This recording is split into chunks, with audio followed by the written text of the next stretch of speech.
ನಮಸ್ಕಾರ ಎಲ್ಲರಿಗೂ. ನಾನು ವಿಜಯ ಪಾಟೀಲ್. 8ನೇ ತರಗತಿ ಕನ್ನಡ ಮಾಧ್ಯಮ ಸಮಾಜ ವಿಜ್ಞಾನದ 2ನೇ ಭಾಗದ ಪಾಠಗಳನ್ನು ನಾನಿವಾಗ ಮಾಡ್ತಾ ಇದ್ದೀನಿ.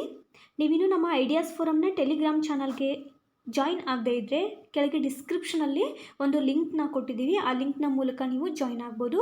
ಈ ಎಲ್ಲ ಉಪಯೋಗಗಳನ್ನು ನೀವು ಪಡ್ಕೋಬಹುದು. ಹಾಗೆ ಈಗಾಗಲೇ ನಮ್ಮ ಐಡಿಯಾಸ್ ಫೋರಮ್ ತಂಡ ಹಲವಾರು ಕೋರ್ಸ್ಗಳನ್ನು ಲಾಂಚ್ ಮಾಡಿದೆ. ಅದರಲ್ಲಿ ಕೆಲವು NCERT ವಿಡಿಯೋಗಳು, DSCERT ವಿಡಿಯೋಗಳು, ತಮಿಳುನಾಡು ಪಠ್ಯಪುಸ್ತಕದ ವಿಡಿಯೋಗಳು, GK ಟ್ರಿಕ್ಸ್ ವಿಡಿಯೋಗಳು, ಹಾಗೆ 1000ಕ್ಕೂ ಅಧಿಕ ಪ್ರಶ್ನೆ ಪತ್ರಿಕೆಗಳನ್ನು ಸಹ ಚರ್ಚೆ ಮಾಡಿದ ವಿಡಿಯೋಗಳು ಸಹ ನಿಮಗಿಲ್ಲಿ ಲಭ್ಯ ಆಗುತ್ತೆ. ಹಾಗೆ ನಿಮಗೊಂದು ಆಪ್ಷನ್ ಕೊಟ್ಟಿದ್ದೀವಿ. ಅಂದರೆ ನೀವು ಹೇಗೆ ನಮ್ಮ ಪಾಠಗಳಿಂದ ಉಪಯೋಗ ಪಡ್ಕೋತಾ ಇದ್ದೀರಿ, ಅದರಂತೆ ನಿಮ್ಮ ಸಪೋರ್ಟ್ ಕೂಡ ನಮಗೆ ಬೇಕಾಗುತ್ತೆ. ನಮಗೆ ಟೆಕ್ನಾಲಜಿ ಅಳವಡಿಕೆಗಾಗಿ ಸ್ವಲ್ಪ ಮಟ್ಟಿನ ಸಹಾಯದ ಅವಶ್ಯಕತೆ ಇದೆ. ಅದರಿಂದ ಇಲ್ಲಿ 4 ಸ್ಕೀಮ್ಗಳನ್ನು ಕೊಟ್ಟಿದ್ದೀವಿ. 29, 59, 159 ಮತ್ತು ಗೋಲ್ಡನ್ ಸಪೋರ್ಟ್ ಮಾಡೋರಾದರೆ 159 ರೂಪಾಯಿಗಳನ್ನು 8748814920 ಈ ಫೋನ್ಪೇ ಅಥವಾ ಗೂಗಲ್ ಪೇ ನಂಬರ್ಗೆ ಸೆಂಡ್ ಮಾಡಿ ನಮಗೆ ಸಹಾಯವನ್ನು ಮಾಡ್ಬೋದು. ಈ ದುಡ್ಡಿನಿಂದ ನಾವು ನಮ್ಮ ಟೆಕ್ನಾಲಜಿನ ಇಂಪ್ರೂವ್ ಮಾಡ್ಕೋತೀವಿ. ಇನ್ನೂ ಕೆಲವೊಂದು ವಿಡಿಯೋಗಳನ್ನು ಟೆಕ್ನಾಲಜಿ ಅಳವಡಿಕೆಯ ಮೂಲಕ ನಿಮಗೆ ಕೊಡೋಕ್ಕೆ ಪ್ರಯತ್ನ ಮಾಡ್ತೀವಿ. ಇನ್ನು ಹೆಚ್ಚಿಗೆ ಬಂದಂತಹ ಹಣವನ್ನು ನಾವು ಬಡ ವಿದ್ಯಾರ್ಥಿಗಳ ಏಳ್ಗೆಗಾಗಿ ಮತ್ತು ಅವರ ವಿದ್ಯಾಭ್ಯಾಸಕ್ಕಾಗಿ ಸಹಾಯ ಮಾಡ್ತೀವಿ. Please support ideas forum. ಇನ್ನು ಪಾಠಕ್ಕೆ ಬರೋಣ. ಇವತ್ತಿನ ಪಾಠ ಅಧ್ಯಾಯ 2 ವ್ಯವಹಾರ ಮತ್ತು ಕೈಗಾರಿಕೆ. ಈ ಪಾಠದ ಮೊದಲನೇ ಭಾಗದಲ್ಲಿ ನಾವು ವ್ಯವಹಾರವನ್ನು ಕಲ್ತಿದ್ವಿ. ವ್ಯವಹಾರ ಅಂದರೆ ಏನು, ವ್ಯವಹಾರದ ವಿಧಗಳು ಯಾವ್ಯಾವು ಅನ್ನೋದನ್ನು ಕಲ್ತಿದ್ವಿ. ಈ ಪಾಠದಲ್ಲಿ ನಾವು ಕೈಗಾರಿಕೆ ಬಗ್ಗೆ ಕಲಿತೀವಿ, ಉದ್ಯಮಗಳ ಬಗ್ಗೆ ಕಲಿತೀವಿ. ಉದ್ಯಮಗಳ ವಿಧಗಳಾದಂತಹ ಪ್ರಾಥಮಿಕ ಉದ್ಯಮಗಳು ಯಾವ್ಯಾವು ಮತ್ತು ದ್ವಿತೀಯ ಉದ್ಯಮಗಳು ಯಾವ್ಯಾವು ಅನ್ನೋದನ್ನು ಕಲಿತೀವಿ. ಹಾಗೆ ಈ ವ್ಯಾಪಾರ, ವ್ಯವಹಾರ, ಕೈಗಾರಿಕೆಗಳಿಗೆ ಇರುವಂತಹ ಅಡಚಣೆ ಮತ್ತು ಅವುಗಳಿಗೆ ಇರುವಂತಹ ಪರಿಹಾರ ಉಪಾಯಗಳು, ಹಾಗೆ ವ್ಯವಹಾರಕ ನೀತಿ ತತ್ವಗಳು, ಬಿಸ್ನೆಸ್ ಎಥಿಕ್ಸನ್ನು ಸ್ವಲ್ಪ ಮಟ್ಟಿಗೆ ನಾವು ಈ ಪಾಠದಿಂದ ಕಲಿತೀವಿ. ಇಲ್ಲಿ ಕೈಗಾರಿಕೆ ಅಥವಾ ಉದ್ಯಮಗಳು. ಕೈಗಾರಿಕೆ ಅನ್ನೋದು ಒಂದು ಆರ್ಥಿಕ ಚಟುವಟಿಕೆ. ಇದು ಆರ್ಥಿಕತೆಯ ಬೆಳವಣಿಗೆಯಲ್ಲಿ ಇಂಪಾರ್ಟೆಂಟ್ ಪಾತ್ರವನ್ನು ವಹಿಸುತ್ತೆ. ಕೈಗಾರಿಕೆ ವಸ್ತುಗಳ ಉತ್ಪಾದನೆಯನ್ನು ಮಾಡುತ್ತೆ, ಖನಿಜಗಳನ್ನು ತೆಗೆಯೋದು ಮತ್ತು ಕೆಲವು ಸೇವೆಗಳನ್ನು ಒದಗಿಸುವಂತಹ ಚಟುವಟಿಕೆಗಳನ್ನು ಇದು ಒಳಗೊಂಡಿರುತ್ತೆ. ಕೈಗಾರಿಕೆಗಳನ್ನು ನಾವು ಪ್ರಾಥಮಿಕ ಉದ್ಯಮ ಮತ್ತು ದ್ವಿತೀಯ ಉದ್ಯಮ ಅಂತ ವಿಂಗಡಣೆಯನ್ನು ಮಾಡಬಹುದು. ಇಲ್ಲಿ ಪ್ರಾಥಮಿಕ ಉದ್ಯಮದಲ್ಲಿ ತಳಿ ವಿಜ್ಞಾನ ಉದ್ಯಮಗಳು ಅಂದರೆ ಜನರಿಕ್ ಉದ್ಯಮಗಳು ಬರ್ತವೆ. ಹಾಗೆ ಗಣಿ ಉದ್ಯಮಗಳು, ಎಕ್ಸ್ಟ್ರಾಕ್ಟಿವ್ ಉದ್ಯಮಗಳು ಅಂತ ಬರ್ತವೆ. ದ್ವಿತೀಯ ಉದ್ಯಮಗಳಲ್ಲಿ ಉತ್ಪಾದಕ ಉದ್ಯಮಗಳು, ಮ್ಯಾನುಫ್ಯಾಕ್ಚರಿಂಗ್ ಬರ್ತವೆ. ಹಾಗೆ ನಿರ್ವಹಣಾ ಉದ್ಯಮಗಳು, ಕನ್ಸ್ಟ್ರಕ್ಟಿವ್ ಉದ್ಯಮಗಳು ಬರ್ತವೆ. ಇದು ಕೈಗಾರಿಕೆಯ ವಿಂಗಡಣೆ. ಇಲ್ಲಿ ಒಂದೊಂದಾಗಿ ನೋಡೋಣ. ಪ್ರಾಥಮಿಕ ಉದ್ಯಮಗಳು ಅಂದರೆ ಏನು, ನಾವು ಏನು ಮಾಡ್ತೀವಿ, ಈ ಉದ್ಯಮಗಳು, ಪ್ರಾಥಮಿಕ ಉದ್ಯಮಗಳು ನಿಸರ್ಗದ ನೆರವಿನಿಂದ ವಸ್ತುಗಳ ಉತ್ಪಾದನೆಯನ್ನು ಮಾಡುತ್ತೆ. ಅಂದರೆ ಕೃಷಿ, ಮೀನುಗಾರಿಕೆ, ಹೈನುಗಾರಿಕೆ, ಗಣಿಗಾರಿಕೆ ಮುಂತಾದವುಗಳು. ಈ ಉದ್ಯಮಗಳನ್ನು 2 ವಿಧಗಳಾಗಿ ವಿಂಗಡಿಸಲಾಗುತ್ತೆ. ತಳಿ ವೈಜ್ಞಾನಿಕ ಮತ್ತು ಕಚ್ಚಾ ವಸ್ತುಗಳನ್ನು ಹೊರತೆಗೆಯುವಂತಹ ಗಣಿ ಉದ್ಯಮಗಳು. ತಳಿ ವೈಜ್ಞಾನಿಕ ಮತ್ತು ಗಣಿ ಉದ್ಯಮಗಳು ಅಂತ 2 ಭಾಗಗಳಾಗಿ ಇದನ್ನು ವಿಂಗಡಿಸಲಾಗುತ್ತೆ. ಈ ಪ್ರಾಥಮಿಕ ಉದ್ಯಮಗಳು ಏನು ಮಾಡ್ತವೆ, ನೇರವಾಗಿ ನೈಸರ್ಗಿಕವಾದಂತಹ ವಸ್ತುಗಳನ್ನು ಕಚ್ಚಾ ವಸ್ತುಗಳಾಗಿ ಉಪಯೋಗ ಮಾಡ್ತವೆ. ಇಲ್ಲಿ ತಳಿ ವೈಜ್ಞಾನಿಕ ಉದ್ಯಮಗಳು, ಜನರಿಕ್ ಉದ್ಯಮದಲ್ಲಿ ಏನಾಗುತ್ತೆ, ಕೆಲವು ವಿಧದ ಧಾನ್ಯಗಳು, ಸಸ್ಯಗಳು ಹಾಗೂ ಪ್ರಾಣಿಗಳ ಪುನರ್ ಉತ್ಪಾದನೆಯಲ್ಲಿ ತೊಡಗುತ್ತೆ. ಇಲ್ಲಿ ಮೀನುಗಾರಿಕೆ, ಹೈನುಗಾರಿಕೆ, ಗಣಿಗಾರಿಕೆ, ಪಶುಸಂಗೋಪನೆಯೂ ಕೂಡ ಬರುತ್ತೆ. ಇವುಗಳ ಮಾರಾಟದಿಂದ ಲಾಭ ಗಳಿಸುವ ಮೂಲಕ ಸಂಪತ್ತನ್ನು ಅಭಿವೃದ್ಧಿಪಡಿಸಲಾಗುತ್ತೆ. ಫಾರ್ ಎಕ್ಸಾಂಪಲ್ ತೋಟಗಾರಿಕೆ, ಇಲ್ಲಿ ಗಿಡಗಳನ್ನು ನೆಟ್ಟು ಅವುಗಳಿಂದ ಬರುವಂತಹ ಉತ್ಪಾದನೆಯನ್ನು ಮಾರಾಟ ಮಾಡೋದು. ಹಾಗೆ ಹೈನುಗಾರಿಕೆ, ಇಲ್ಲಿ ಹಸುಗಳನ್ನು, ಕುರಿಗಳನ್ನು ಸಾಕೋದು, ಹಾಗೆ ಅವುಗಳಿಂದ ಬರುವಂತಹ ಹೈನು, ಹಾಲು, ಕ್ಷೀರೋತ್ಪನ್ನಗಳನ್ನು ಮಾರಾಟ ಮಾಡೋದು. ಇನ್ನು ಕೋಳಿ ಸಾಕಾಣಿಕೆಯ ಮೂಲಕ ಕೋಳಿಗಳನ್ನು ಮಾರಾಟ ಮಾಡೋದು ಹಾಗೂ ಅವುಗಳಿಂದ ಬರುವಂತಹ ಮೊಟ್ಟೆಗಳನ್ನು ಮಾರಾಟ ಮಾಡೋದು. ಇದು ತಳಿ ವೈಜ್ಞಾನಿಕ ಉದ್ಯಮ. ಅಂದರೆ ಈ ಉದ್ಯಮದಲ್ಲಿ ಕೆಲವು ಧಾನ್ಯ, ಸಸ್ಯ ಹಾಗೂ ಪ್ರಾಣಿಗಳ ಪುನರ್ ಉತ್ಪಾದನೆ ಆಗುತ್ತೆ. ಇನ್ನು ಗಣಿ ಉದ್ಯಮಗಳು, ಈ ಉದ್ಯಮ ಭೂಮಿಯ ಮೇಲ್ಮೈ ತಳದಿಂದ ವಿವಿಧ ರೂಪದ ಕಚ್ಚಾ ವಸ್ತುಗಳನ್ನು ಹೊರತೆಗೆಯುವಲ್ಲಿ ನಿರತ ಆಗಿರುತ್ತೆ. ಅಂದರೆ ಇದು ಮುಗಿದು ಹೋಗುವ ಉದ್ಯಮ ಅಂತಲೂ ಸಹ ಇದನ್ನು ಕರೀತಾರೆ. ಅಂದರೆ ವಿವಿಧ ಅದಿರುಗಳನ್ನು ಹೊರತೆಗೆಯೋದು, ತೈಲ ಬಾವಿಗಳನ್ನು ಮಾಡೋದು, ಈ ಎಲ್ಲ ಕಾರ್ಯಗಳು ಇಲ್ಲಿ ಗಣಿ ಉದ್ಯಮದಲ್ಲಿ ಬರ್ತವೆ. ಇದು ಪ್ರಾಥಮಿಕ ಉದ್ಯಮ. ಇಲ್ಲಿಯೂ ಕೂಡ 2 ವಿಧ, ತಳಿ ವೈಜ್ಞಾನಿಕ ಮತ್ತು ಗಣಿ ಉದ್ಯಮಗಳು. ಇನ್ನು ದ್ವಿತೀಯ ಉದ್ಯಮಗಳು ಅಂದರೆ ಏನು? ಈ ಉದ್ಯಮಗಳು ಶ್ರಮ ಪ್ರಧಾನ ಆಗಿರ್ತವೆ. ಇಲ್ಲಿ ಶ್ರಮವನ್ನು ಹಾಕೋದ್ರ ಮೂಲಕ ಉತ್ಪಾದನೆಯನ್ನು ಮಾಡಲಾಗುತ್ತೆ. ಇಲ್ಲಿ ಮಾನವ ಪ್ರಮುಖ ಪಾತ್ರವನ್ನು ವಹಿಸ್ತಾನೆ. ಈ ಉದ್ಯಮವನ್ನು ಉತ್ಪಾದನಾ ಉದ್ಯಮಗಳು ಮತ್ತು ನಿರ್ವಹಣಾ ಉದ್ಯಮಗಳು ಅಂತ 2 ವಿಧಗಳಾಗಿ ವಿಂಗಡಿಸಲಾಗುತ್ತೆ. ಈ ಉತ್ಪಾದನಾ ಉದ್ಯಮಗಳು ಅಂದರೆ ಏನು ಅಂದರೆ, ಈ ಉದ್ಯಮಗಳು ಕಚ್ಚಾ ಪದಾರ್ಥಗಳನ್ನು ಅಥವಾ ತಯಾರಿಸಿದ ವಸ್ತುಗಳನ್ನು ಅಂತಿಮ ಉತ್ಪನ್ನಗಳಾಗಿ ಪರಿವರ್ತನೆ ಮಾಡ್ತವೆ. ಈ ಉದ್ಯಮಗಳು ಪ್ರಾಥಮಿಕ ಉದ್ಯಮಗಳಲ್ಲಿ ಕಚ್ಚಾ ವಸ್ತುಗಳು ತಯಾರಾದರೆ, ದ್ವಿತೀಯ ಉದ್ಯಮದಲ್ಲಿ ಕಚ್ಚಾ ವಸ್ತುಗಳು ಸಿದ್ಧ ವಸ್ತುಗಳಾಗಿ ಪರಿವರ್ತನೆ ಆಗ್ತವೆ. ಈ ಉದ್ಯಮಗಳು ಹೆಚ್ಚಾಗಿ ಮಾನವ ಶ್ರಮವನ್ನು ಬಳಸ್ಕೊಳ್ತವೆ ಹಾಗೂ ಗ್ರಾಹಕರ ಬಹುಪಾಲು ಅಗತ್ಯತೆಗಳನ್ನು ಪೂರೈಸುವುದು ಕೂಡ ಉತ್ಪಾದನಾ ಉದ್ಯಮಗಳು. ಫಾರ್ ಎಕ್ಸಾಂಪಲ್, ಉಕ್ಕನ್ನು ಇಲ್ಲಿ ಕಬ್ಬಿಣದ ಅದಿರನ್ನು ಉಕ್ಕಾಗಿ ಪರಿವರ್ತನೆ ಮಾಡಲಾಗುತ್ತೆ. ಹಾಗೆ ಕಬ್ಬನ್ನು ಸಕ್ಕರೆಯಾಗಿ ಪರಿವರ್ತನೆ ಮಾಡೋದು. ಇಲ್ಲಿ ಕಬ್ಬನ್ನು ಪ್ರಾಥಮಿಕ ವಲಯದಿಂದ ತೆಗೆದುಕೊಂಡ್ರೆ, ಇಲ್ಲಿ ಪ್ರಾಥಮಿಕ ವಲಯದಲ್ಲಿ ಕೃಷಿ ಬಂದೆ, ಆ ಕೃಷಿಯ ಮೂಲಕ ಕಬ್ಬು ಉತ್ಪಾದನೆ ಆಗುತ್ತೆ. ಕಬ್ಬು ಅನ್ನೋದು ಕಚ್ಚಾ ವಸ್ತು, ಸಕ್ಕರೆ ಉತ್ಪಾದನೆ ಆಗುತ್ತೆ, ಸಕ್ಕರೆ ಅನ್ನೋದು ಸಿದ್ಧ ವಸ್ತು. ಹೀಗೆ ಕಚ್ಚಾ ವಸ್ತುವನ್ನು ಸಿದ್ಧ ವಸ್ತುವಾಗಿ, ಅಂತಿಮ ಸಿದ್ಧ ವಸ್ತುವಾಗಿ ರೂಪಿಸೋದು ಉತ್ಪಾದನಾ ವಲಯಗಳು. ಇನ್ನು ನಿರ್ವಹಣಾ ಉದ್ಯಮಗಳು, ರಸ್ತೆ, ಕಾಲುವೆ, ಸೇತುವೆ ನಿರ್ಮಾಣ, ಸಾರಿಗೆ ಸಂಪರ್ಕವನ್ನು ಒದಗಿಸೋದು ಇದು. ಈ ಉದ್ಯಮಗಳು ರಸ್ತೆ, ಕಾಲುವೆ, ಸೇತುವೆ ಮುಂತಾದ ಮೂಲಸೌಕರ್ಯಗಳನ್ನು ನಿರ್ಮಿಸೋದಕ್ಕೆ ಶ್ರಮ ಪಡ್ತವೆ. ಇಲ್ಲಿಯೂ ಕೂಡ ಮಾನವ ಪ್ರಮುಖ ಪಾತ್ರವನ್ನು ವಹಿಸ್ತಾನೆ. ಇದು ಕೂಡ ಶ್ರಮದಾಯಕವಾದಂತಹ ಒಂದು ಉದ್ಯಮ. ಇದರಿಂದ ಪ್ರಧಾನ ಆರ್ಥಿಕ ಚಟುವಟಿಕೆಗಳಾದಂತಹ ಸಾರಿಗೆ ಸಂಪರ್ಕ ತೀವ್ರಗತಿಯಲ್ಲಿ ಬೆಳವಣಿಗೆಯನ್ನು ಹೊಂದುತ್ತೆ. ಇದು ಕೈಗಾರಿಕೆ ಅಥವಾ ಉದ್ಯಮಗಳು, ಇದರಲ್ಲಿ ಇರುವಂತಹ ವಿಂಗಡಣೆಗಳು: ಪ್ರಾಥಮಿಕ ಉದ್ಯಮ, ದ್ವಿತೀಯ ಉದ್ಯಮ. ಪ್ರಾಥಮಿಕ ಉದ್ಯಮದಲ್ಲಿ ನೈಸರ್ಗಿಕವಾದಂತಹ ವಸ್ತುಗಳನ್ನು ಅಥವಾ ಈ ಉದ್ಯಮಗಳು ನಿಸರ್ಗದಿಂದ ನೆರವಿನಿಂದ ನೇರವಾಗಿ ವಸ್ತುಗಳನ್ನು ಪಡ್ಕೊಳ್ತವೆ. ಅಂದರೆ ಇಲ್ಲಿಯೂ ಕೂಡ ತಳಿ ವೈಜ್ಞಾನಿಕ ಉದ್ಯಮ, ಗಣಿ ಉದ್ಯಮ ಅಂತ 2 ವಿಧ. ಹಾಗೆ ದ್ವಿತೀಯ ಉದ್ಯಮ ಅಂತಂದರೆ ಈ ಪ್ರಾಥಮಿಕ ಉದ್ಯಮದಿಂದ ಬರುವಂತಹ ಕಚ್ಚಾ ವಸ್ತುಗಳನ್ನು ತೆಗೆದುಕೊಂಡು ಸಿದ್ಧ ವಸ್ತುವನ್ನಾಗಿ ಪರಿವರ್ತನೆ ಮಾಡೋದನ್ನು ದ್ವಿತೀಯ ಉದ್ಯಮಗಳು ಮಾಡ್ತವೆ. ಇಲ್ಲಿಯೂ ಕೂಡ ಉತ್ಪಾದನಾ ಉದ್ಯಮಗಳು ಮತ್ತು ನಿರ್ವಹಣೆ ಉದ್ಯಮಗಳು ಅಂತಹ 2 ವಿಧ ಬರುತ್ತೆ. ಇದು ಕೈಗಾರಿಕೆ. ಇನ್ನು ಗೃಹ ಕೈಗಾರಿಕೆಗಳು ಮತ್ತು ಸಣ್ಣ ಪ್ರಮಾಣದ ಕೈಗಾರಿಕೆಗಳು ಅಂದರೆ ಏನು? ಗೃಹ ಕೈಗಾರಿಕೆಗಳು ಅಂತಂದರೆ ಇವನ್ನ ಗುಡಿ ಕೈಗಾರಿಕೆಗಳು ಅಂತಲೂ ಕರೀತಾರೆ. ಗೃಹ ಅಂತಂದರೆ ಗೃಹ ಬಳಕೆಯ ವಸ್ತುಗಳಾಗಲಿ ಅಥವಾ ಕೆಲವು ಉತ್ಪನ್ನಗಳು, ಸಣ್ಣ ಪ್ರಮಾಣದ ಉತ್ಪನ್ನಗಳನ್ನು ಮನೆಯಲ್ಲೇ ತಯಾರು ಮಾಡೋದು. ಮನೆಯ ಸದಸ್ಯರನ್ನು ಮತ್ತು ಕೆಲವೊಂದು 2-3 ಜನ ಕೂಲಿ ಕಾರ್ಮಿಕರನ್ನು ಉಪಯೋಗಿಸ್ಕೊಂಡು ಮನೆಯಲ್ಲೇ ಈ ವಸ್ತುಗಳನ್ನು ಉತ್ಪಾದಿಸೋದನ್ನು ಗೃಹ ಕೈಗಾರಿಕೆಗಳು ಅಂತ ಕರೀತಾರೆ. ಇದನ್ನು ಕುಶಲಕರ್ಮಿಗಳು ಮಾಡ್ತಾರೆ. ಬಡಿಗರಾಗಲಿ, ಕುಂಬಾರರಾಗಲಿ, ಚಮ್ಮಾರರಾಗಲಿ, ಬುಟ್ಟಿ ತಯಾರಿಸೋರಾಗಲಿ, ಚಾಪೆ ತಯಾರಿಸೋರಾಗಲಿ, ಊದುಕಡ್ಡಿ ಉತ್ಪಾದನೆ, ಈ ಎಲ್ಲ ಸಣ್ಣ ವಸ್ತುಗಳನ್ನು ಮನೆ ಸದಸ್ಯರನ್ನು ಉಪಯೋಗಿಸ್ಕೊಂಡು, ಕೆಲವು ಕೂಲಿ ಆಳುಗಳನ್ನು ಉಪಯೋಗಿಸ್ಕೊಂಡು ತಯಾರು ಮಾಡಿ ಅದನ್ನು ಗ್ರಾಹಕರಿಗೆ ಮುಟ್ಟಿಸೋ ಕೆಲಸವನ್ನು ಗೃಹ ಕೈಗಾರಿಕೆಗಳ ಕುಶಲಕರ್ಮಿಗಳು ಮಾಡ್ತಾರೆ. ಇದು ಪ್ರಧಾನವಾಗಿ ಹಳ್ಳಿಗಳಲ್ಲಿ ಕೇಂದ್ರೀಕೃತ ಆಗಿರುತ್ತೆ. ಯಾವುದು? ಗುಡಿ ಕೈಗಾರಿಕೆಗಳು ಅಥವಾ ಗೃಹ ಕೈಗಾರಿಕೆಗಳು. ಇನ್ನು ಈ ಕೈಗಾರಿಕೆಗಳು ಸಾಮಾನ್ಯವಾಗಿ ಸ್ಥಳೀಯ ಮಾರುಕಟ್ಟೆಗಳಿಗೆ ವಸ್ತುಗಳನ್ನು ಉತ್ಪಾದಿಸ್ತವೆ. ಅಂದರೆ ಅಲ್ಲೇ ಪಕ್ಕದ ಊರು, ತಮ್ಮೂರು, ಸುತ್ತಮುತ್ತಲ ಹಳ್ಳಿಗಳಿಗೆ, ಅಂದರೆ ಸಾಮಾನ್ಯವಾಗಿ ಸ್ಥಳೀಯ ಮಾರುಕಟ್ಟೆಗೆ ಮಾತ್ರ ತಮ್ಮ ವಸ್ತುಗಳನ್ನು ಉತ್ಪಾದಿಸ್ತವೆ.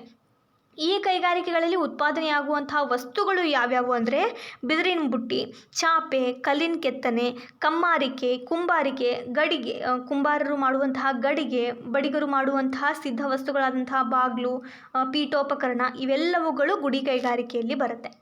ಇನ್ನು ಸಣ್ಣ ಪ್ರಮಾಣದ ಕೈಗಾರಿಕೆಗಳು. ಗುಡಿ ಕೈಗಾರಿಕೆಗಳಲ್ಲಿ ಸಣ್ಣ ವಸ್ತುಗಳನ್ನು ಮನೆಯಲ್ಲೇ ತಯಾರು ಮಾಡಿದ್ರೆ, ಸಣ್ಣ ಪ್ರಮಾಣದ ಕೈಗಾರಿಕೆಗಳಲ್ಲಿ ಸಣ್ಣ ಒಂದು ಕಟ್ಟಡವನ್ನು ಸ್ಥಾಪಿಸ್ಕೊಂಡು ಅಲ್ಲಿ ಕೈಗಾರಿಕೆಯನ್ನು ಮಾಡೋದು, ಕೂಲಿ ಕಾರ್ಮಿಕರನ್ನು ನೇಮಿಸ್ಕೊಳ್ಳೋದು, ಕಚ್ಚಾ ವಸ್ತುಗಳನ್ನು ಸಂಗ್ರಹ ಮಾಡಿ ಸಣ್ಣ ಪ್ರಮಾಣದಲ್ಲಿ ವಸ್ತುಗಳನ್ನು ಉತ್ಪಾದನೆ ಮಾಡೋದು. ಸಣ್ಣ ಯಂತ್ರಗಳನ್ನು ಮತ್ತು ವಿದ್ಯುತ್ ಶಕ್ತಿಗಳನ್ನು ಸಹ ಇದು ಬಳಸುತ್ತೆ. ಇಲ್ಲಿ ಕಾರ್ಮಿಕರ ಬಳಕೆಯಾಗುತ್ತೆ ಮತ್ತು ಸಣ್ಣ ಪ್ರಮಾಣದ ವಿದ್ಯುತ್ ಶಕ್ತಿಯೂ ಕೂಡ ಬಳಕೆಯಾಗುತ್ತೆ. ಇಲ್ಲಿ ಉತ್ಪಾದನೆಯಾಗುವಂಥ ವಸ್ತುಗಳು ಸ್ಥಳೀಯ ಮಾರುಕಟ್ಟೆಗಷ್ಟೇ ಅಲ್ಲದೆ ವಿದೇಶಿ ಮಾರುಕಟ್ಟೆಗೂ ಸಹ ಸರಬರಾಜಾಗುತ್ತೆ. ಅಂದರೆ ರಾಸಾಯನಿಕ ವಸ್ತು, ಇಂಜಿನಿಯರಿಂಗ್ ವಸ್ತುಗಳು, ಹಾಗೆ ಪಾದರಕ್ಷೆ, ರೇಡಿಯೋ ಇವೆಲ್ಲವುಗಳು ಸಣ್ಣ ಪ್ರಮಾಣದ ಕೈಗಾರಿಕೆಗಳ ಅಡಿಯಲ್ಲಿ ಬರುತ್ತೆ. ಹೊಲಿಗೆ ಯಂತ್ರಗಳು, ಬೈಸಿಕಲ್ಗಳು, ಪಾದರಕ್ಷೆಗಳು ಇವೆಲ್ಲವುಗಳು ಸಣ್ಣ ಪ್ರಮಾಣದ ಕೈಗಾರಿಕೆಗಳಲ್ಲಿ ಉತ್ಪಾದನೆಯಾಗುವಂತಹ ವಸ್ತುಗಳು. ಇಲ್ಲಿ ನಾವು ಗೃಹ ಕೈಗಾರಿಕೆಗಳು ಮತ್ತು ಸಣ್ಣ ಪ್ರಮಾಣದ ಕೈಗಾರಿಕೆಗಳು ಅಂದರೆ ಏನು, ಅವುಗಳು ಎಲ್ಲೇ ನೆಲೆ ನಿಂತಿರ್ತವೆ ಮತ್ತು ಅವು ಉತ್ಪಾದಿಸುವಂತಹ ವಸ್ತುಗಳು ಯಾವುವು, ಸ್ಥಳೀಯ ಮಾರುಕಟ್ಟೆ ಮತ್ತು ವಿದೇಶಿ ಮಾರುಕಟ್ಟೆಗೆ ಹೋಗುವಂತಹ ವಸ್ತುಗಳು ಯಾವ್ಯಾವು ಅನ್ನೋದನ್ನು ನಾವಿಲ್ಲಿ ಕಲಿತ್ವಿ. ನೆಕ್ಸ್ಟ್, ಈ ವ್ಯಾಪಾರ ಆಗಲಿ ವ್ಯವಹಾರ ಆಗಲಿ ಮತ್ತು ಕೈಗಾರಿಕೆಗಳಿಗಾಗಲಿ ಹಲವಾರು ಅಡಚಣೆಗಳು ಬರ್ತವೆ. ವ್ಯವಹಾರ ಸುಗಮವಾಗಿ ನಡೆಯೋದಕ್ಕೆ ವ್ಯಾಪಾರ ಪೂರಕ ಸೇವೆಗಳು ರೂಢಿಗೆ ಬರ್ತವೆ. ಅವುಗಳನ್ನು ವಾಣಿಜ್ಯ ಸಾಧನಗಳು ಅಂತ ಕರೆಯಲಾಗುತ್ತೆ ಅಥವಾ ವಾಣಿಜ್ಯದ ಸೇವೆಗಳು ಅಂತಲೂ ಕೂಡ ಕರೆಯಲಾಗುತ್ತೆ.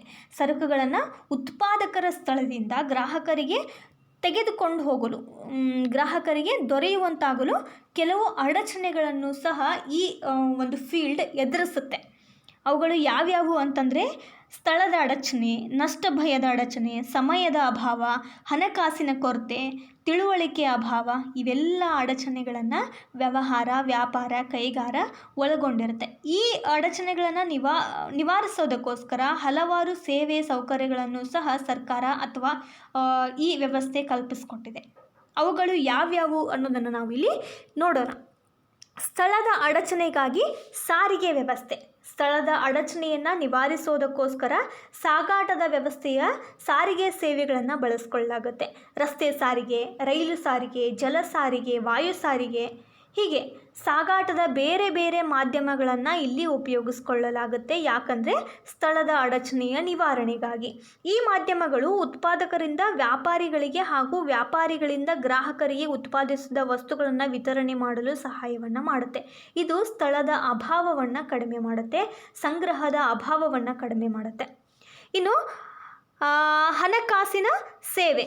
ಹಣಕಾಸಿನ ಸೇವೆಯ ಅಡಚಣೆಯನ್ನು ತಡೆಯೋದಕ್ಕೋಸ್ಕರ ಬ್ಯಾಂಕುಗಳು ಸಹಾಯವನ್ನು ಮಾಡ್ತವೆ. ಉತ್ಪಾದಕರಿಂದ ಅನುಭೋಗಿಗಳಿಗೆ ಸರಕುಗಳನ್ನು ವಿತರಣೆ ಮಾಡುವಂತಹ ಕಾರ್ಯದಲ್ಲಿ ಹಣಕಾಸಿನ ಸಮಸ್ಯೆ ಉಂಟಾದರೆ ಹಣಕಾಸಿನ ಪೂರೈಕೆ ಮಾಡೋದಕ್ಕೋಸ್ಕರ, ಹಣಕ್ಕೆ ವಿನಿಮಯ ಮಾಡಿಕೊಳ್ಳೋದಕ್ಕೋಸ್ಕರ ಹಣದ ಮಾಧ್ಯಮವನ್ನು ಜನರಿಗೆ ಅಥವಾ ಗ್ರಾಹಕರಿಗಾಗಲಿ, ಉತ್ಪಾದಕರಿಗಾಗಲಿ, ಮಾರಾಟಗಾರರಿಗಾಗಲಿ ಕೊಡೋದು ಈ ಬ್ಯಾಂಕುಗಳು ಮತ್ತು ಇತರ ಹಣಕಾಸು ಸಂಸ್ಥೆಗಳು. ಬ್ಯಾಂಕುಗಳು ವ್ಯಾಪಾರಿಗಳಿಗೆ ಸಾಕಷ್ಟು ಪ್ರಮಾಣದಲ್ಲಿ ಹಣಕಾಸಿನ ಸೌಲಭ್ಯವನ್ನು ಒದಗಿಸ್ಕೊಡುತ್ತೆ ಮತ್ತು ವ್ಯವಹಾರ ಸುಗಮವಾಗಿ ನಡೆಯುವಂತೆ ಸೇವೆಯನ್ನು ಸಲ್ಲಿಸುತ್ತೆ. ಇನ್ನು ನಷ್ಟದ ಭಯವನ್ನು ನಿವಾರಣೆ ಮಾಡೋದಕ್ಕೋಸ್ಕರ ವಿಮಾ ಕಂಪನಿಗಳು ಪ್ರಯತ್ನವನ್ನು ಮಾಡ್ತವೆ. ಸರಕುಗಳನ್ನು ಉತ್ಪಾದಕರಿಂದ ಅನುಭೋಗಿಗಳಿಗೆ ಸಾಗಿಸುವಾಗ ಅಥವಾ ಅವುಗಳನ್ನು ಉಗ್ರಾಣದಲ್ಲಿ ಶೇಖರಿಸಿಟ್ಟಾಗ ಕೆಲವು ಅವಘಡಗಳು ನಡೆದರೆ ವಸ್ತುಗಳು ನಾಶ ಹೊಂದ್ತವೆ, ಹಾನಿಗೊಳಗಾಗ್ತವೆ ಮತ್ತು ಗುಣಮಟ್ಟದಲ್ಲಿ ಕ್ಷೀಣತೆ ಕಂಡುಬರುತ್ತೆ. ಮತ್ತು ಅನೇಕ ಅಪಾಯಗಳು ಆಗುವಂತಹ ಸಂಭವವೂ ಕೂಡ ಇರುತ್ತೆ. ಈ ನಷ್ಟದ ತೊಡಕುಗಳನ್ನು ನಿವಾರಣೆ ಮಾಡೋದಕ್ಕೋಸ್ಕರ ವಿಮಾ ಸೌಲಭ್ಯಗಳು ಅಂತ ಇವೆ. ಅವುಗಳು ಯಾವ್ಯಾವು ಅಂದರೆ ಅಗ್ನಿ ವಿಮೆ. ಅಂದರೆ ಯಾವುದೇ ಅಗ್ನಿ ಅವಘಡ ಸಂಭವಿಸಿದಾಗ ಅಲ್ಲಿ ನಷ್ಟ ಆದರೆ ಅಗ್ನಿ ವಿಮೆ ಅಪ್ಲೈ ಆಗುತ್ತೆ. ಇನ್ನು ಜಲ ವಿಮೆ, ಯಾವುದೇ ರೀತಿಯ ಪ್ರಕೃತಿ ವಿಕೋಪ ಅಂತ ಕರಿತೀವಿ. ಮಳೆ ಜಾಸ್ತಿ ಆದಾಗ ನೆರೆ ಆಗುತ್ತೆ. ಈ ನೆರೆಯಲ್ಲಿ ನಷ್ಟ ಹೊಂದಿದಂತಹ ವಸ್ತುಗಳಿಗೆ ಜಲ ವಿಮೆ ಅಪ್ಲೈ ಆಗುತ್ತೆ. ಈ ರೀತಿಯಲ್ಲಿ ವಿಮಾ ಕಂಪನಿಗಳು ವ್ಯಾಪಾರ ಸುಗಮ ರೀತಿಯಲ್ಲಿ ನಡೆಯೋದಕ್ಕೆ ಸೇವೆಯನ್ನು ಸಲ್ಲಿಸುತ್ತೆ. ಇನ್ನು ಸಮಯದ ಅಡಚಣೆಯನ್ನು ಸಂಗ್ರಹ ನಿವಾರಣೆ ಮಾಡುತ್ತೆ. ಸರಕುಗಳ ಉತ್ಪಾದನೆ ಮತ್ತು ಅನುಭೋಗ ಬೇರೆ ಬೇರೆ ಸಮಯದಲ್ಲಿ ಆಗುತ್ತೆ. ಆದರೆ ಅವುಗಳನ್ನು ಕಾಲಕ್ಕೆ ಅನುಭೋಗಿಗಳಿಗೆ ಒದಗಿಸೋದಕ್ಕೋಸ್ಕರ ಅದನ್ನು ಸಂಗ್ರಹ ಮಾಡಲಾಗುತ್ತೆ. ಅದಕ್ಕಾಗಿ ಉಗ್ರಾಣ ವ್ಯವಸ್ಥೆ ಅನ್ನುವಂಥದ್ದು ಸೇವೆಯನ್ನು ಒದಗಿಸುತ್ತೆ. ಈ ಉಗ್ರಾಣಗಳು ವೈಜ್ಞಾನಿಕ ರೀತಿಯಲ್ಲಿ ನಿರ್ಮಾಣ ಆಗಿರ್ತವೆ. ಕೆಲವು ಉಗ್ರಾಣಗಳು ಶೈತ್ಯಾಗಾರದ ವ್ಯವಸ್ಥೆಯನ್ನು ಸಹ ಹೊಂದಿರ್ತವೆ. ಹೀಗೆ ಕಾಲಕಾಲಕ್ಕೆ ಅನುಭೋಗಿಗಳಿಗೆ ಉತ್ಪಾದನೆಯಾದಂತಹ ಸಿದ್ಧ ವಸ್ತುಗಳನ್ನು ದೊರಕಿಸ್ಕೊಡೋದಕ್ಕೋಸ್ಕರ ಈ ಉಗ್ರಾಣ ವ್ಯವಸ್ಥೆ ಸೇವೆಯನ್ನು ಸಲ್ಲಿಸುತ್ತೆ. ಇನ್ನು ಜ್ಞಾನದ ಕೊರತೆಯನ್ನು ನೀಗಿಸೋದಕ್ಕೋಸ್ಕರ ಜಾಹೀರಾತು ಸೇವೆಯನ್ನು ಸಲ್ಲಿಸುತ್ತೆ. ಉತ್ಪಾದಕರಿಂದ ಅನುಭೋಗಿಗಳಿಗೆ ಸರಕುಗಳನ್ನು ವಿತರಣೆ ಮಾಡುವ ಸಂದರ್ಭದಲ್ಲಿ ಅನೇಕ ವೇಳೆ ಸರಕುಗಳ ಬಗ್ಗೆ ಜ್ಞಾನ ಇರೋದಿಲ್ಲ ಅಥವಾ ತಿಳುವಳಿಕೆ ಗ್ರಾಹಕರಿಗೆ ಕೊಡಬೇಕಾಗಿರುತ್ತೆ. ಹೊಸ ಹೊಸ ಸರಕುಗಳ ಉತ್ಪಾದನೆಯಲ್ಲಿ ಅಥವಾ ಪರ್ಯಾಯ ವಸ್ತುಗಳನ್ನು ಉಪಯೋಗಿಸಬಹುದಾದ ಸಂದರ್ಭಗಳಲ್ಲಿಯೂ ಸಹ ಜಾಹೀರಾತು ಸೇವೆಯನ್ನು ಸಲ್ಲಿಸುತ್ತೆ. ಪರ್ಯಾಯ ವಸ್ತುಗಳ ಬಗ್ಗೆ ಜ್ಞಾನ ಅಥವಾ ತಿಳುವಳಿಕೆಯನ್ನು ಕೊಟ್ಟು ವ್ಯಾಪಾರಕ್ಕೆ ಸೇವೆ ಮಾಡುವ ಒಂದು ಅಂಗ ಈ ಜಾಹೀರಾತು. ಹೀಗೆ ಈ ಅಡಚಣೆಗಳನ್ನು ಪರಿಹಾರ ಮಾಡೋದು ಈ ಪರಿಹಾರೋಪಾಯಗಳು. ಸಾರಿಗೆ, ಬ್ಯಾಂಕುಗಳು, ವಿಮಾ ಕಂಪನಿಗಳು, ಶೇಖರಣೆ, ಜಾಹೀರಾತುಗಳು ಏನು ಮಾಡ್ತವೆ? ವ್ಯಾಪಾರ, ಕೈಗಾರಿಕೆಗಳಿಗೆ ಆಗುವಂತಹ ಅಡಚಣೆಗಳನ್ನು ನಿವಾರಣೆ ಮಾಡ್ತವೆ. ಇನ್ನು ವ್ಯವಹಾರದ ನೀತಿ ತತ್ವಗಳು ಅಂದರೆ ಏನು? Business ethics. ಯಾವುದೇ ರೀತಿಯ ವ್ಯಾಪಾರ ಮಾಡುವಾಗ ನಾವು ತಲೆಯಲ್ಲಿಟ್ಕೋಬೇಕು ಈ ಬಿಸ್ನೆಸ್ ಎಥಿಕ್ಸನ್ನು. ವ್ಯವಹಾರ ಮಾಡುವಲ್ಲೇ ಆಗಲಿ, ವ್ಯಾಪಾರ ಮಾಡುವಲ್ಲೇ ಆಗಲಿ, ಕೈಗಾರಿಕೆಗಳಿಂದ ಆದಾಯ ತೆಗೆದುಕೊಳ್ಳೋ ಆಗಲಿ ನಾವು ವ್ಯವಹಾರದ ನೀತಿ ತತ್ವಗಳನ್ನು ಅನುಸರಿಸಬೇಕಾಗತ್ತೆ. ಸಾಮಾನ್ಯವಾಗಿ ವ್ಯಾಪಾರ ಮತ್ತು ವಾಣಿಜ್ಯದ ಮುಖ್ಯ ಉದ್ದೇಶ ಲಾಭ ಗಳಿಕೆ ಅಂತ ನಾವು ತಿಳಿತೀವಿ. ಆದರೆ ಅದು ನ್ಯಾಯಯುತವಾದ ಲಾಭ ಗಳಿಕೆ ಆಗಿರಬೇಕು. ವ್ಯವಹಾರದ ಮುಖ್ಯ ಉದ್ದೇಶ ವ್ಯವಹಾರ ನಡೆಸಲು ಸಮಂಜಸವಾದ ಮತ್ತು ನ್ಯಾಯಯುಕ್ತ ಲಾಭ ಗಳಿಕೆ ಆಗಿರಬೇಕು. ಇಲ್ಲಿ ಒಂದು ಗ್ರಾಹಕ ಅಥವಾ ವ್ಯಾಪಾರಸ್ಥ ಉತ್ಪಾದಕರ ನಡುವೆ ಒಂದು ಸ್ನೇಹ ಸೌಹಾರ್ದತೆ ಇರಬೇಕು. ಆ ಸ್ನೇಹ ಸೌಹಾರ್ದತೆಯ ಅನುಸಾರವಾಗಿ ನ್ಯಾಯಯುತ ಲಾಭ ಗಳಿಕೆಯು ವ್ಯವಹಾರದ ಉದ್ದೇಶ ಆಗಿರಬೇಕು. ಇವು ಬಹಳ ಕಾಲದಿಂದಲೂ ನಡೆದುಕೊಂಡು ಬಂದಿರುವಂತಹ ವೃತ್ತಿಗಳು. ಇವು ಗ್ರಾಹಕರಿಗೆ ವಸ್ತುಗಳನ್ನು ಮತ್ತು ಸೇವೆಗಳನ್ನು ಒದಗಿಸ್ತವೆ. ವ್ಯಾಪಾರಗಾರರು ತಮ್ಮ ವ್ಯವಹಾರ ನಡೆಸಲು ಸಾಕಾಗುವಷ್ಟು ಲಾಭ ಮಾತ್ರ ಇಟ್ಕೊಳ್ಬೇಕು.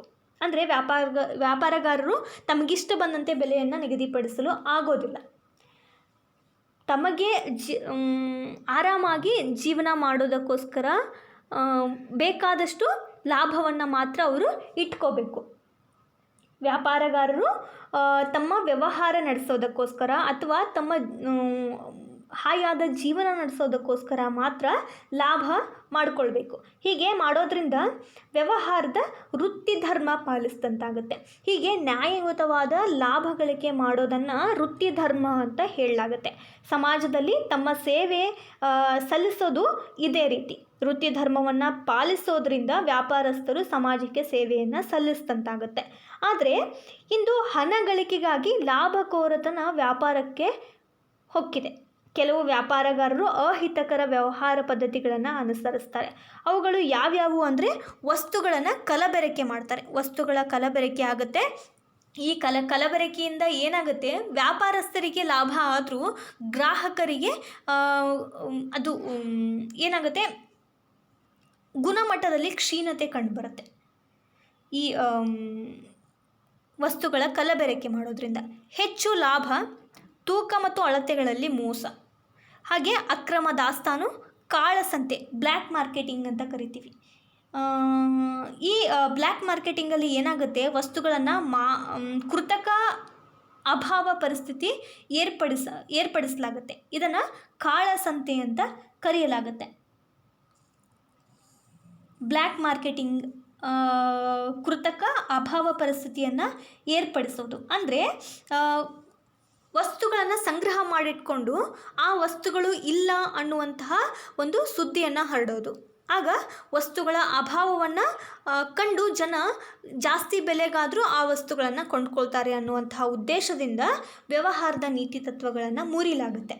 ಈ ವಿಧಾನಗಳಿಂದ ಗ್ರಾಹಕರಿಗೆ ಅನೇಕ ತೊಂದರೆಗಳು ಉಂಟಾಗ್ತವೆ. ವ್ಯಾಪಾರದಲ್ಲಿ ಈ ರೀತಿಯ ಮೋಸದ ವಿಧಾನಗಳನ್ನು ಅನುಸರಿಸದೆ ವ್ಯಾಪಾರದ ನೀತಿ ತತ್ವಗಳನ್ನು ಅನುಸರಿಸಬೇಕು ಮತ್ತು ಸಮಾಜದ ಹಿತವೇ ತಮ್ಮ ಹಿತ ಅಂತ ಭಾವಿಸ್ಕೊಂಡು ವ್ಯಾಪಾರಸ್ಥರು ವ್ಯಾಪಾರವನ್ನು ಮಾಡದೇ ಆದರೆ ಅದು ವ್ಯವಹಾರದ ನೀತಿ ತತ್ವವನ್ನು ಪಾಲಿಸ್ತಂತೆ.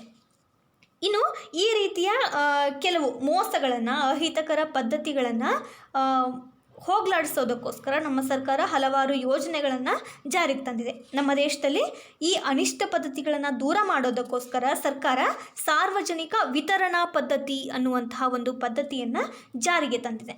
ಅಗತ್ಯ ವಸ್ತುಗಳ ಸರಬರಾಜಿನ ಬಗ್ಗೆ ಕಾನೂನನ್ನು ರಚಿಸಿದೆ. ಕೈಗಾರಿಕಾ ವಸ್ತುಗಳ ಮೇಲಿನ ಕಾನೂನಿನ ಪ್ರಕಾರ ಪ್ರತಿ ಉತ್ಪಾದನಾ ವಸ್ತುಗಳ ಪೊಟ್ಟಣಗಳ ಮೇಲೆ ಉತ್ಪಾದನಾ ತಾರೀಕು, ಹಾಗೆ ಬಳಕೆಯ ದಿನಮಿತಿ ಅಂದರೆ ಎಕ್ಸ್ಪೈರಿ ಡೇಟ್, ಹಾಗೆ ತೂಕ ಅಥವಾ ಅಳತೆ ಮತ್ತು ಗರಿಷ್ಠ ಬೆಲೆಯನ್ನು ಮುದ್ರಿಸಬೇಕಾಗಿರುತ್ತೆ. ಪದಾರ್ಥಗಳ ಗುಣಮಟ್ಟವನ್ನು ಕಾಪಾಡೋದಕ್ಕೋಸ್ಕರ ಮಾನವ ಸಂಸ್ಥೆ ಬ್ಯೂರೋ ಆಫ್ ಇಂಡಿಯನ್ ಸ್ಟ್ಯಾಂಡರ್ಡ್ಸ್ ಅನ್ನು ಸ್ಥಾಪನೆ ಮಾಡಲಾಗಿದೆ. ಈ ಸಂಸ್ಥೆ ಏನು ಹೇಳುತ್ತೆ, ಪದಾರ್ಥಗಳ ಗುಣಮಟ್ಟವನ್ನು ಪರೀಕ್ಷೆ ಮಾಡುತ್ತೆ ಮತ್ತು ಗುಣಮಟ್ಟ ಸರಿಯಾಗಿರುವ ವಸ್ತುಗಳ ಮೇಲೆ ISI ಮಾರ್ಕನ್ನು ಕೊಡುತ್ತೆ. ಈ ISI ಮಾರ್ಕ್ ಹೊಂದಿದಂತಹ ವಸ್ತುಗಳ ಗುಣಮಟ್ಟ ಚೆನ್ನಾಗಿದೆ ಅಂತ ಅರ್ಥ. ಇನ್ನು ವ್ಯವಸಾಯ ಉತ್ಪನ್ನಗಳನ್ನು ಪರೀಕ್ಷೆ ಮಾಡಿ, ಅದರ ಗುಣಮಟ್ಟವನ್ನು ಪರೀಕ್ಷೆ ಮಾಡಿ, ಗುಣಮಟ್ಟ ಸರಿ ಇರುವಂತಹ ವಸ್ತುಗಳ ಮೇಲೆ, ಯಾವ ವಸ್ತುಗಳ ಮೇಲೆ, ವ್ಯವಸಾಯ ಉತ್ಪನ್ನಗಳ ಮೇಲೆ ಅಗ್ಮಾರ್ಕ್ ಅನ್ನುವಂಥ ಚಿಹ್ನೆಗಳನ್ನು ಮುದ್ರಿಸೋದನ್ನು ಕಡ್ಡಾಯಗೊಳಿಸಲಾಗಿದೆ. ಇತರ ಪದಾರ್ಥಗಳ ಗುಣಮಟ್ಟವನ್ನು ಪರೀಕ್ಷಿಸಿ ISI ಮಾರ್ಕನ್ನು ಹಾಕ್ತಾರೆ. ಹಾಗೆ ವ್ಯವಸಾಯ ಉತ್ಪನ್ನಗಳ ಗುಣಮಟ್ಟವನ್ನು ತಿಳಿಯೋದಕ್ಕೆ ಅಗ್ಮಾರ್ಕ್ ಚಿಹ್ನೆಯನ್ನು ನಾವು ನೋಡಬಹುದು. ಸರ್ಕಾರ ಅಗತ್ಯ ವಸ್ತುಗಳನ್ನು ಒದಗಿಸಲು ಗ್ರಾಹಕರಿಗೆ ಸರಕಾರಿ ಸಂಘಗಳನ್ನು, ಜನತಾ ಬಜಾರ್ಗಳನ್ನು ಸ್ಥಾಪನೆ ಮಾಡಲಾಗಿದೆ. ಏನೆಲ್ಲ ಕ್ರಮಗಳನ್ನು ಕೈಗೊಂಡರೂ ಸಹ ವ್ಯಾಪಾರಿಗಳಲ್ಲಿ ಸಮಾಜದ ಹಿತದೃಷ್ಟಿಯಿಂದ ವೃತ್ತಿ ಧರ್ಮದ ಆಚರಣೆ ಇಲ್ಲವಾಗ್ತಾ ಇದೆ. ಇದು ಒತ್ತಾಯದಿಂದ ಬರೋದಲ್ಲ. ವೃತ್ತಿ ಧರ್ಮವನ್ನು ಅವರು ಮನಸ್ಸಾಕ್ಷಿಯಿಂದ ಮಾಡಬೇಕು, ಆತ್ಮವಿಶ್ವಾಸದಿಂದ ಇದು ಬರಬೇಕಾಗತ್ತೆ. ವ್ಯಾಪಾರ ದ್ರೋಹದ ಚಿಂತನೆ ಆಗಬಾರ್ದು. ವ್ಯಾಪಾರ ಸಾರ್ವಜನಿಕರ ಹಿತದೃಷ್ಟಿಯಿಂದ ನಡಿಬೇಕು ಅನ್ನೋದು ವ್ಯವಹಾರದ ನೀತಿ ತತ್ವ ಹೇಳುತ್ತೆ. ಇದು ವ್ಯವಹಾರದ ನೀತಿ ತತ್ವಗಳು. ವೃತ್ತಿ ಧರ್ಮವನ್ನು ಪಾಲಿಸಲು ವ್ಯಾಪಾರಸ್ಥರು ಕೈಗೊಳ್ಳುವಂತಹ ವ್ಯಾಪಾರಗಾರರು ಅನುಸರಿಸಬೇಕಾದಂತಹ ವ್ಯವಹಾರದ ನೀತಿ ತತ್ವಗಳು ಇವನ್ನ ಬಿಸ್ನೆಸ್ ಎಥಿಕ್ಸ್ ಅಂತ ಕರಿತೀವಿ. ಈ ಪಾಠದಲ್ಲಿ ನಾವು ಏನು ಕಲ್ತ್ವಿ, ಕೈಗಾರಿಕೆ ಉದ್ಯಮಗಳು, ಅವುಗಳ ವಿಧಗಳನ್ನು ಕಲಿತ್ವಿ. ಪ್ರಾಥಮಿಕ ಉದ್ಯಮ ಮತ್ತು ದ್ವಿತೀಯ ಉದ್ಯಮಗಳನ್ನು ಕಲಿತ್ವಿ. ಹಾಗೆ ಗೃಹ ಕೈಗಾರಿಕೆಗಳು ಅಂದರೆ ಏನು, ಗೃಹ ಕೈಗಾರಿಕೆಗಳಲ್ಲಿ ಉತ್ಪಾದನೆಯಾಗುವಂಥ ವಸ್ತುಗಳು ಯಾವುವು, ಅವು ಹೇಗೆ ಸ್ಥಳೀಯ ಮಾರುಕಟ್ಟೆಯಲ್ಲಿ ಮಾರಾಟ ಹೊಂದ್ತವೆ, ಹಾಗೆ ಸಣ್ಣ ಪ್ರಮಾಣದ ಕೈಗಾರಿಕೆಗಳು ಯಾವುವು, ಅವು ಹೇಗೆ ನಡೀತವೆ, ಹಾಗೆ ಅವು ಸ್ಥಳೀಯ ಮಾರುಕಟ್ಟೆ ಮತ್ತು ವಿದೇಶಿ ಮಾರುಕಟ್ಟೆಯಲ್ಲೂ ಸ್ಥಾನವನ್ನು ಪಡ್ಕೊಂಡಿವೆ ಅನ್ನೋದನ್ನು ಕಲಿತ್ವಿ. ಹಾಗೆ ವ್ಯಾಪಾರ ಕೈಗಾರಿಕೆಗಳಿಗೆ ಆಗುವಂತಹ ಅಡಚಣೆಗಳು ಮತ್ತು ಆ ಅಡಚಣೆಗಳನ್ನು ನಿವಾರಿಸುವಂತಹ ಅಂಶಗಳು ಯಾವ್ಯಾವು ಅನ್ನೋದನ್ನು ಕಲಿತ್ವಿ. ಹಾಗೆ ಬಿಸ್ನೆಸ್ ಎಥಿಕ್ಸನ್ನು ಕಲಿತ್ವಿ. ವ್ಯವಹಾರದ ನೀತಿ ತತ್ವಗಳು ಅಂದರೆ ವೃತ್ತಿ ಧರ್ಮ ಪಾಲನೆ, ವ್ಯಾಪಾರಸ್ಥರು ವೃತ್ತಿ ಧರ್ಮವನ್ನು ಪಾಲಿಸಲು ಇರುವಂತಹ ಅಂಶಗಳು ಯಾವ್ಯಾವು ಅನ್ನೋದನ್ನು ಕಲಿತ್ವಿ. ಇಂದು ವ್ಯಾಪಾರದಲ್ಲಿ ನಡೆಯುತ್ತಿರುವಂತಹ ಹಲವಾರು ಮೋಸಗಳು ಯಾವ್ಯಾವು, ಹಾಗೆ ಈ ಮೋಸಗಳನ್ನು ತಡೆಯೋದಕ್ಕೋಸ್ಕರ ಸರ್ಕಾರ ಯಾವೆಲ್ಲ ಯೋಜನೆಗಳನ್ನು ಕೈಗೊಂಡಿದೆ ಅನ್ನೋದನ್ನು ನಾವು ಈ ಪಾಠದಿಂದ ಕಲಿತ್ವಿ. ಈ ವಿಡಿಯೋ ನಿಮಗೆ ಇಷ್ಟ ಆಗಿದ್ದರೆ ಲೈಕ್ ಮಾಡಿ, ಶೇರ್ ಮಾಡಿ ಮತ್ತು ಸಬ್ಸ್ಕ್ರೈಬ್ ಮಾಡೋದನ್ನು ಮರಿಬೇಡಿ. ಹಾಗೆ ಜಾಯಿನ್ ಆಪ್ಷನ್ ಮೂಲಕ ನಿಮಗೆ ಎಷ್ಟಾಗುತ್ತೋ ಅಷ್ಟನ್ನು ಡೊನೇಟ್ ಮಾಡೋದನ್ನು ಮರಿಬೇಡಿ. ಮುಂದೆ ಮತ್ತೊಂದು ಪಾಠದೊಂದಿಗೆ ನಾನು ನಿಮ್ಮ ಜೊತೆ ಬರ್ತೀನಿ. Thank you.